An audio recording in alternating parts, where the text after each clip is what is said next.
Today I am coming with another video, that is this video is discuss the frequently asked questions and answers. I hope you are all get clear idea about the concept. Electromagnetic induction. The concept was explained by the experiment, and also we derived equations from the experiment.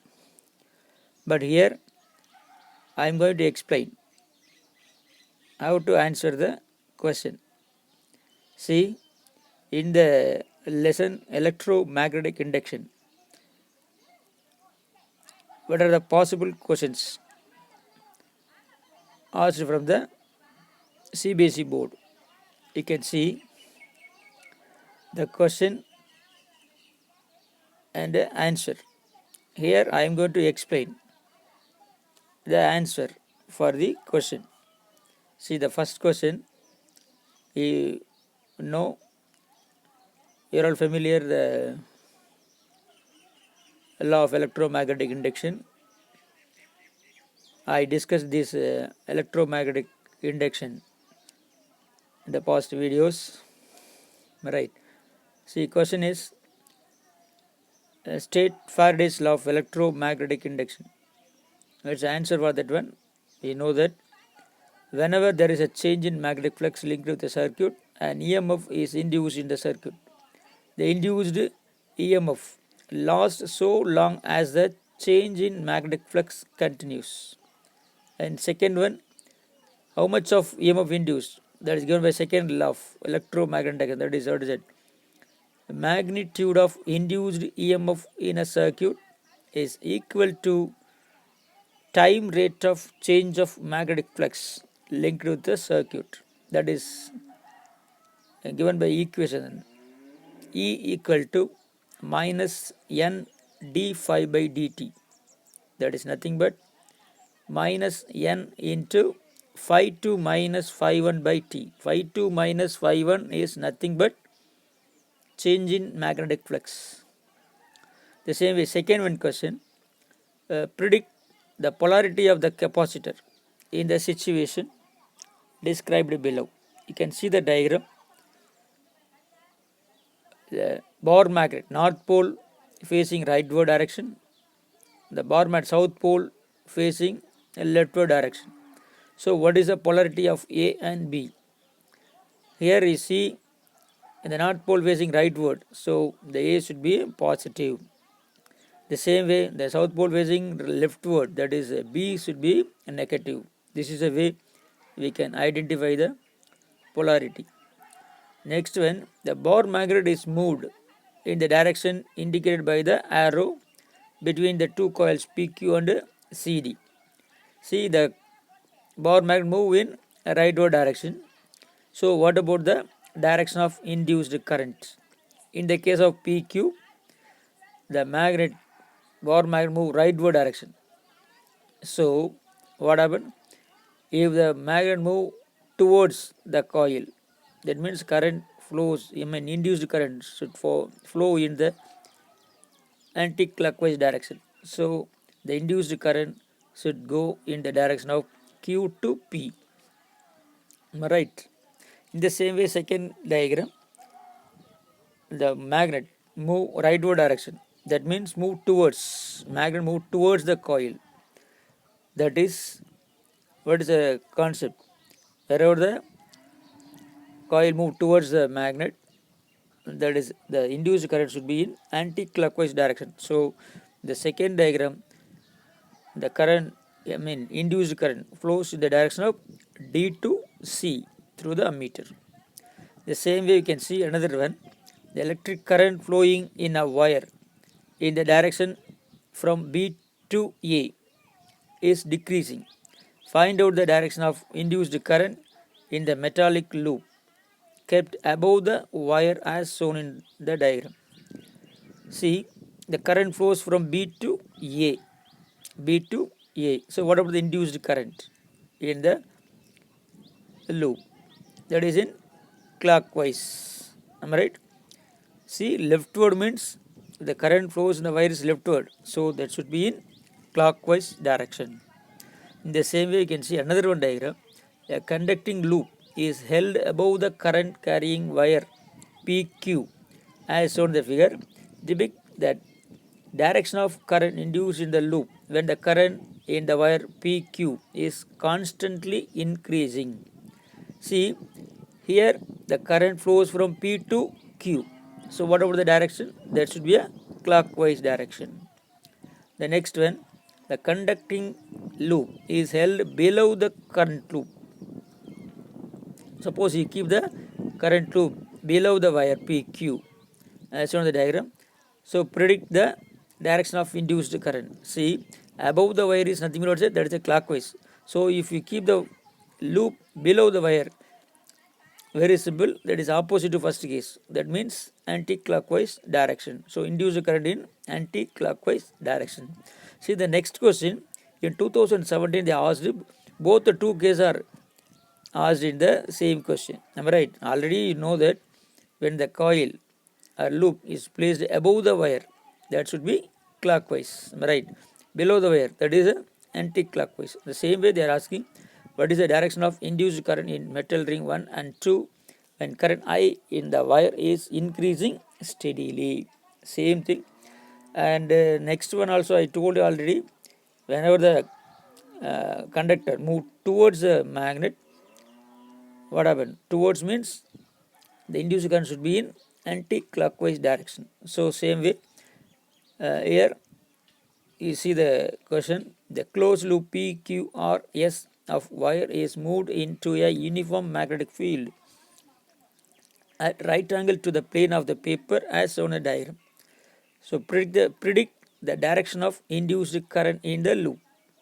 I told already, it's towards the magnetic field. So the induced current should be in anti-clockwise direction. It's a very simple. If you know the concept, what is that? If the magnet or the coil move towards means anti-clockwise direction. So this is the concept. Away from means there is a clockwise direction. Based on that, they will ask any question. Okay, you can go for next one, eddy current. Next question, what are eddy currents? How are they produced? See, very simple. Eddy current, I told you, the induced circulating current. Normally electromagnetic action you familiar, but here we discuss eddy current is nothing but a circulating current. The produced induced current or induced current flows in a circular pattern. This is called eddy current. Very simple, similar to that of the, that's it, Faraday's law of electromagnetic induction. Here, eddy current. What is eddy current definition? Induced circulating current produced in the bulk piece of a conductor when it is subjected to a changing magnetic flux are known as eddy current. The eddy currents are produced, how they are produced? The eddy currents are produced when a bulk conductor is placed in the changing magnetic field. Right. The next one, give two uses of eddy current. These are also explained in the video. What are the uses?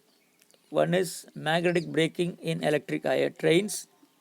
Second one, to produce heat in induction furnace. Third one, electromagnetic damping. Next question, why eddy currents are considered undesirable? Undesirable means what's it? Unwantedly they produce the eddy current in the core of the transformer. Actually we don't want any current in the core. Clear? Why? Why eddy currents are considered undesirable? Why? Because the eddy current will produce the heat energy, or that induced eddy currents are dissipate the electrical energy in the form of heat. See the answer.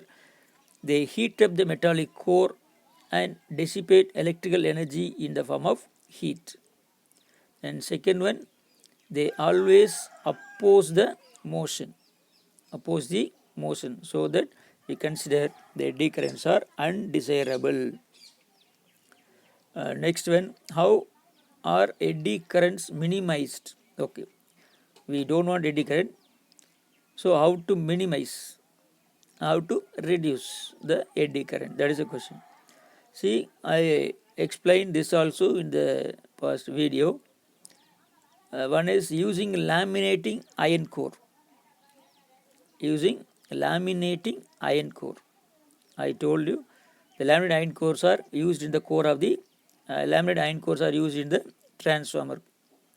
Why? Because to reduce the eddy current. And second one, using slotted iron blocks. Slotted iron blocks also used to greatly reduce the eddy current. Okay, next question, very interesting. And the figure shows an inductor L and resistor R connected in parallel to battery through a switch. See the diagram. L and R are parallel to the battery and switch. The resistor R is same as that of the coil that makes L. Okay, resistance is same. Two identical bulbs put in each arm of the circuit, B1 and B2. Clear. The question is, which of the bulb lights up earlier when S is closed? Second one, will the two bulbs be equally bright after some time? First question, what is it? Which of the bulb lights up earlier, whether B1 or B2, when you close the switch S1? The answer is bulb B2. B2 only lights up earlier. Why? Because the induced EMF across L oppose the growth of the current in B1. See, inductor L oppose, they offer some resistance to flow of current. So they are offering more resistance than that of the current flowing through the resistor. So more resistance offered in B1. So that B2 should be, what's it? Lights up earlier. So this is the reason.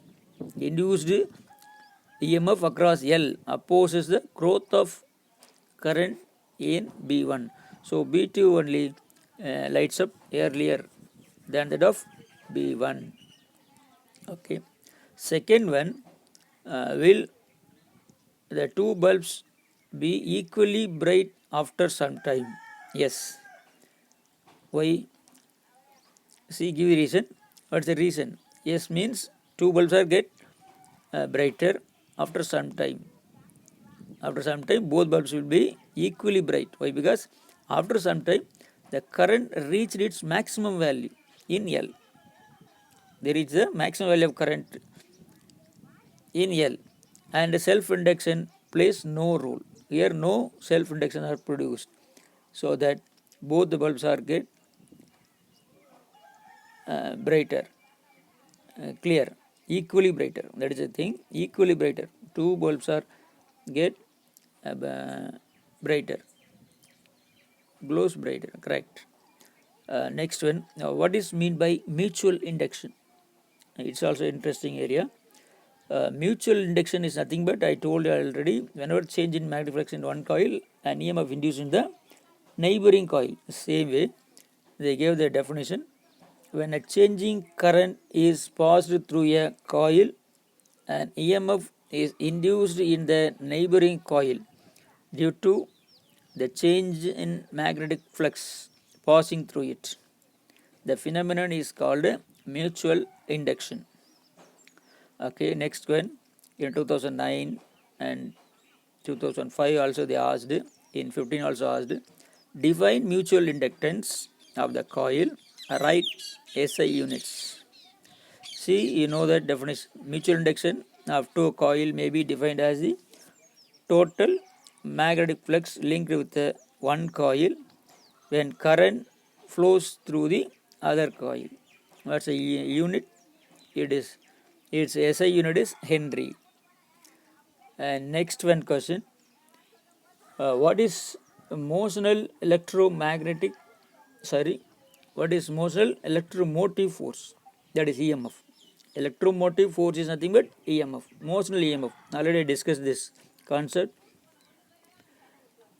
Electromotive force. See, consider a rod of length L is moved horizontally with a uniform velocity v in the direction perpendicular to its length through a region in which a uniform magnetic field is acting vertically downward. Derive an expression for the induced across the ends of the rod. See the diagram. It's very simple. PQ is a rod which is moved in the region outside, or S, which is held perpendicular to the magnetic field. Suppose if we consider the PQ move with the velocity v, so area will be changed with respect to time.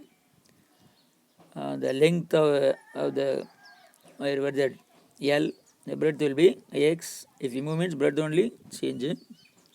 So you familiar already.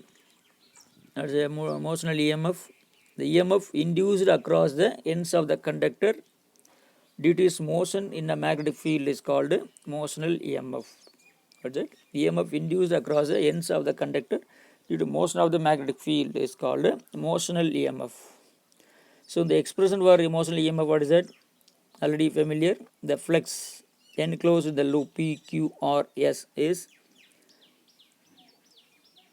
phi equal to BA. You know the formula. Flux equal to B into A, B dot A or BA, where A is replaced by, what's it, LX. LX nothing but area. Here you consider the PQRS looks like a rectangle. So area of the rectangle, length into breadth, can write L into X. So phi equal to B LX. Since X is changing with time, so the rate of change of magnetic flux, what's it? Rate of change of magnetic flux will induce an EMF given by E equal to minus d phi by dt, that is from Faraday's law of electromagnetic induction. Then you can write E equal to minus d phi d by dt of, what's a phi? Already derived BLX. Then you differentiate. B and L are constant, we cannot differentiate. So we can write BL into dx by dt. What's a dx by dt? You're all familiar. The rate of change of displacement is nothing but velocity. So we can write dx by dt is replaced by v. Finally we can get E equal to BLV. So this is a motional EMF. This is a way they are asking the question in CBSE board. And next one also very interesting. Figure shows rectangular conducting loop, the same concept. PQRS, which arm RS of length L is movable. The loop is kept in a uniform magnetic field B directed towards perpendicular to the plane of the loop. Arm R is moved with a uniform speed V. What is the question? Deduce the expression for EMF induced across arm R does, RS does. And next one, external force required to move the arm. And third one, power dissipated as heats. See, the first question already familiar. What is emotional EMF? The same thing we can derive. The second thing also very interesting. It's a force. If you move RS in the magnetic field, they need some force. So much of force is required to move. And third one, if you move the RS, that is a mechanical energy. What happens? Some heat is produced. Heat energy, mechanical energy converted into heat energy. So how much of mechanical energy dissipated? What's the power dissipation? That is a third question. First of all, you should understand the question, then you can go inside the answer. So first question already familiar. You know that motional EMF. What's that? Magnetic flux BA, or we can write BLX. So we can write what is the magnitude of induced EMF. That is modulus of E equal to d phi by dt. Modulus is nothing but there is no negative value. So we can write directly d phi by dt. Don't write minus d phi by dt. Here we can see only the induced EMF. Clear? It may be value, it may be 2 volt or maybe 5 volt, that's it. But not a minus 2 volt, only plus. That is a modulus of E equal to d phi by dt, or we can write d by dt of Blx. You know that B into L into dx by dt, or nothing but dx by dt is nothing but velocity. So we can write BLV. Already familiar this one. Okay, leave it. The second question, the external force required to move. What's it? External force required to move on the arm, RS. So what's the external force? Very simple. The induced current I equal to, what's it? Induced current I equal to, you know the formula. What's the current formula?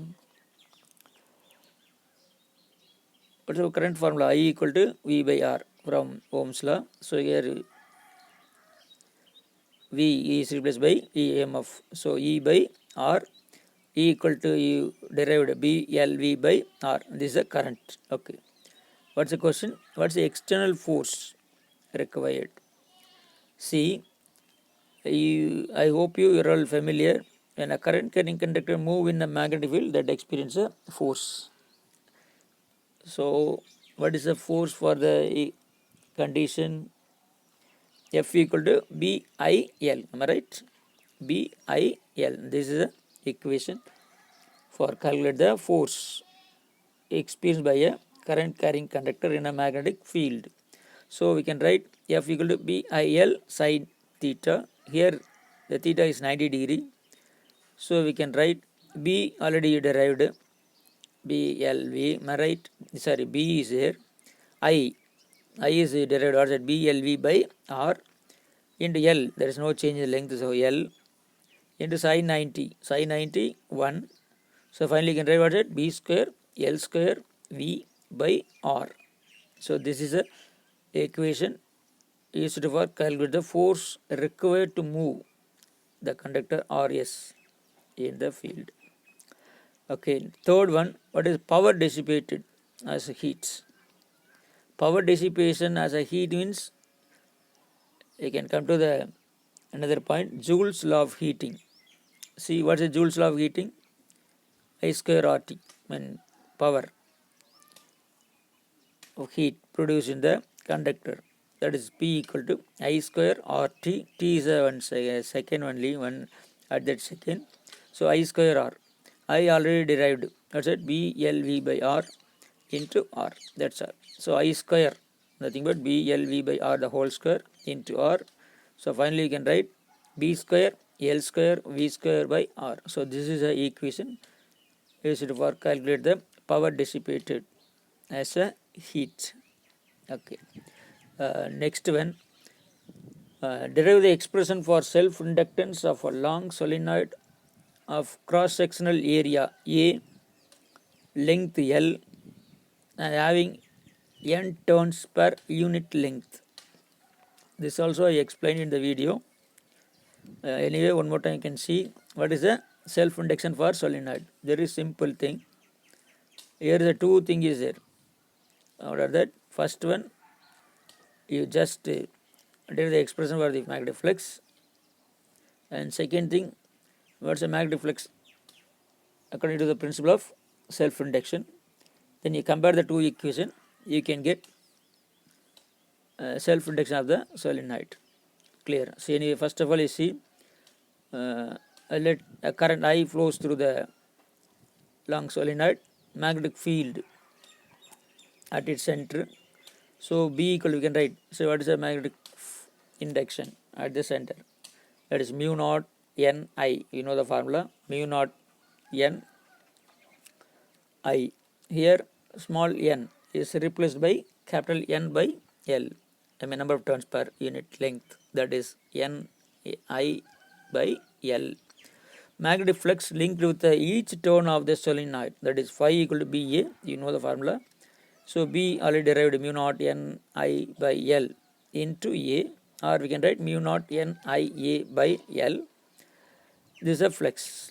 The next one, according to the self-induction principle, L equal to N phi by I, or we can write N by I into, what's the phi we derived already, mu naught N I by L.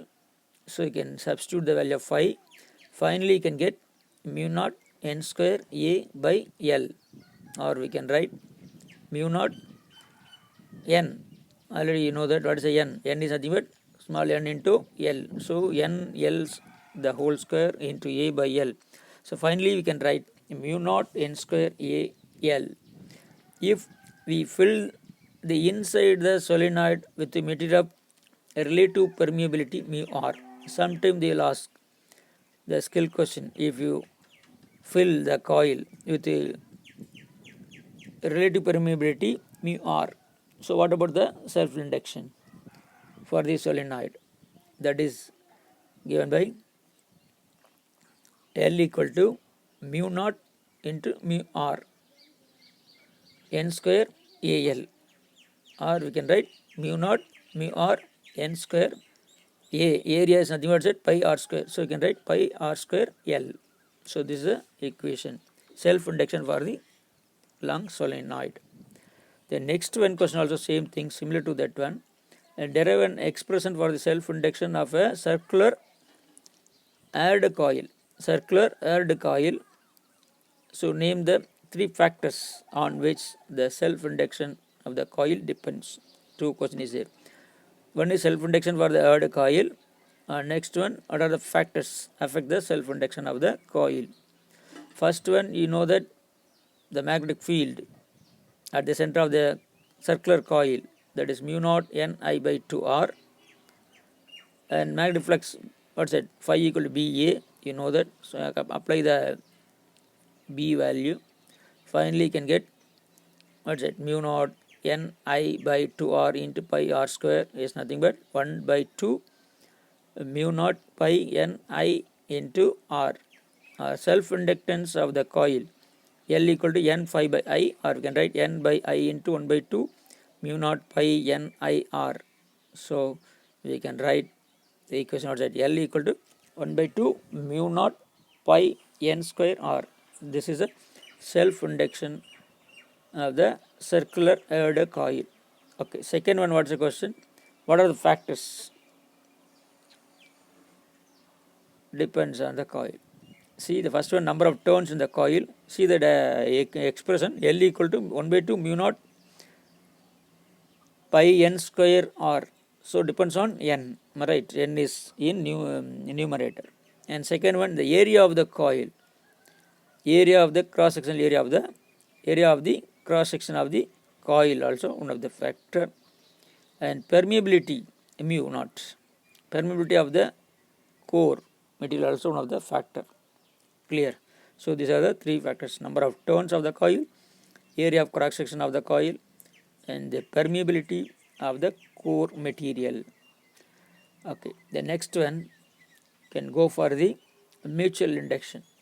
See, based on that, what they asked in the question, derive an expression for the mutual inductance of two long coaxial solenoids of same length wound one over the other. Second one, write the factors on which the mutual inductance of pair of solenoid depends. First of all, you see the diagram. There's a two coil is there. Am I right? The S1 is placed inner side, S2 is wound over the S1, S2 is outer side. Radius of the two coil will be, first coil radius is R1, that is S1 radius is R1, the S2 having radius of R2. Both coils are having same length, that is L. Clear? For this case, what is the mutual inductance for the long solenoid? See, mutual inductance between two coaxial solenoids of same length wound over the other is the magnetic field at the center of solenoid S2. What's the solenoid S2 for the case of magnetic field? B2 equal to mu naught N2 I2. So we can write mu naught N2 I2 by L. Why? Because where small n is replaced by capital N by L. Magnetic flux linked to the each turn of inner solenoid S1, phi 1 equal to B2A1. B2A1. See, B2 already derived. A1 is the area of the first coil. So we can write mu naught N2 I2 by L into A1. Finally, we can write mu naught N2 I2 A1 by L. Hence, mutual inductance M12. Mutual inductance M12 is nothing but said. Mutual inductance of coil equal what's that? N1 phi 1 by I2. N1 phi 1 by I2. Here we derived already phi 1, so we substitute the value N1 by I2 into mu naught N2 I2 A1 by L. I2 will be cancelled out.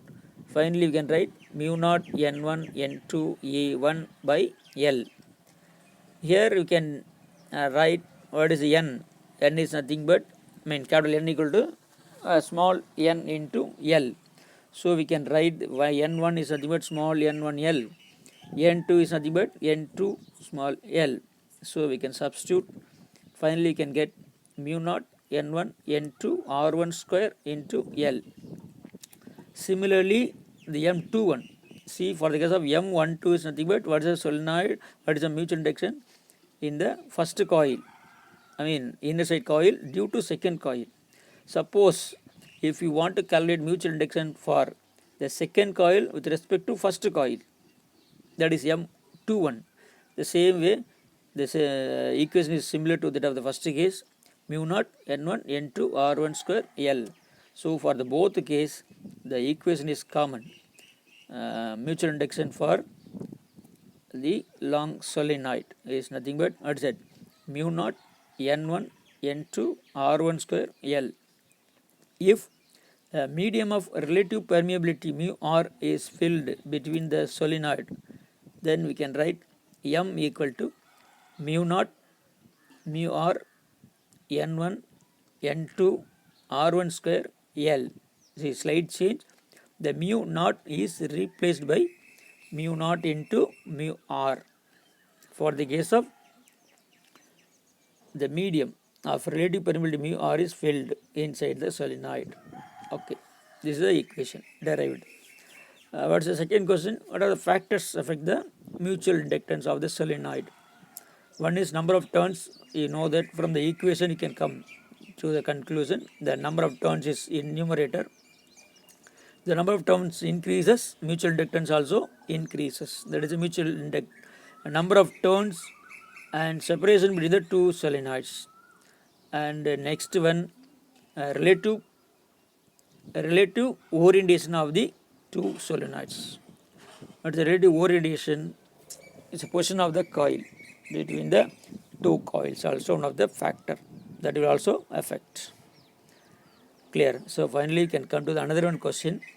Obtain an expression for energy stored in an inductor or solenoid of self-inductance cell when the current through it grows from 0 to I. So energy of the inductor. It's also one of the notable question. It was asked in 2017, 15, 11, 8. See, it's a very simple one. You familiar? See the diagram first. The solenoid is there. That is connected to battery, right? The length of the solenoid is L, number of turns. Now current flows, I current flows through the solenoid. Am I right? When current flows through the inductor or solenoid, work is done against the back EMF. Back EMF is nothing but that induced EMF, that is equal minus L into di by dt, according to the principle of self-inductance, which is stored as a magnetic potential energy. The induced current opposes the flowing current. That means, what's the meaning? That's stored as a magnetic potential energy. The work is done. The induced current opposes against the flowing current. That means some work has to be done on the coil. That work is stored as a potential energy. So we can write the rate of work done when current I passing through the inductor, that is dw by dt, rate of doing work. That is nothing but said work done is nothing but E into I, right? Modulus of E into I, modulus of E, what is it? L into di by dt into I, or we can write Li is a common, constant, not common, constant. Li is a constant. We can integrate. See, dw by dt equal to L into di by dt into I. But I want to calculate total work done. So take integration. What they given? The current flows from 0 to I. So limit you can apply 0 to I. So 0 to I into L into I into di. Right. L is taken out. That is a constant. I di is nothing but what is it? Integral I di is nothing but I square by 2. Then you apply the limit. We can get 1 by 2 L I square. So finally you can derive the equation. Got the equation. What is it? U. U is a potential energy. Am I right? Magnetic potential energy stored in the solenoid. That is given by 1 by 2 Li square. But for solenoid, already derived. For the case of solenoid, what is L? L equal to mu naught N square A by L. So you can substitute the value of L in the above equation. Finally, you can get what is it? Energy stored in the coil, that is U equal to 1 by 2 mu naught N square A by L into I square.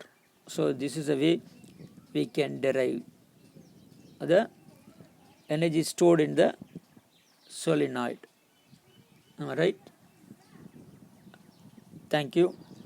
I hope you all understand the concept as well as know how to write the correct answer for the question. Next video I will come with some other question and I will discuss. Thank you.